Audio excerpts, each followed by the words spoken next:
એક મહાશિવરાત્રિ શું છે? મહાશિવરાત્રિ ભગવાન શિવજીનો મહાન પવિત્ર તહેવાર છે. ફાગણ માસની કૃષ્ણ પક્ષની ચતુર્દશી તિથિએ ઉજવાય છે. શિવ એટલે કલ્યાણકારી અને રાત્રિ એટલે પવિત્ર રાત્રિ. 2. મહાશિવરાત્રિનું મહત્વ. આ દિવસે ભગવાન શિવ અને માતા પાર્વતીનો વિવાહ થયો હતો એવી માન્યતા છે. સમુદ્ર મંથન વખતે શિવજીએ હલાહલ વિષપાન કર્યું. ઉપવાસ અને જાગરણથી પાપો નાશ પામે છે અને પુણ્ય મળે છે. 3. ઉપવાસ અને પૂજા વિધિ.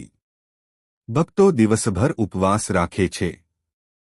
રાત્રે 4 પ્રહરની પૂજા થાય છે. શિવલિંગ પર દૂધ, દહીં, ઘી, મધ અને ગંગાજળથી અભિષેક થાય છે. બેલપત્ર, ધતુરા અને ફૂલ ચઢાવવામાં આવે છે. 4. જાપ અને સ્તોત્ર. ઓમ નમઃ શિવાય મંત્રનો જાપ કરવો. મહામૃત્યુંજય મંત્રનો પાઠ.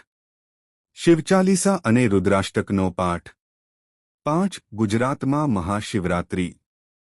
સોમનાથ મંદિર વિશેષ પ્રખ્યાત છે. ભવનાથ, જૂનાગઢ માં મોટો મેળો ભરાય છે. દ્વારકા અને અન્ય શિવ મંદિરોમાં ભક્તોની ભીડ રહે છે. 6. શૈક્ષણિક દ્રષ્ટિએ મહત્વ. પરીક્ષામાં ટૂંકા અને લાંબા પ્રશ્નો માટે મહત્વપૂર્ણ. નિબંધ માટે ઉપયોગી મુદ્દાઓ. સાંસ્કૃતિક વારસાનું પ્રતીક.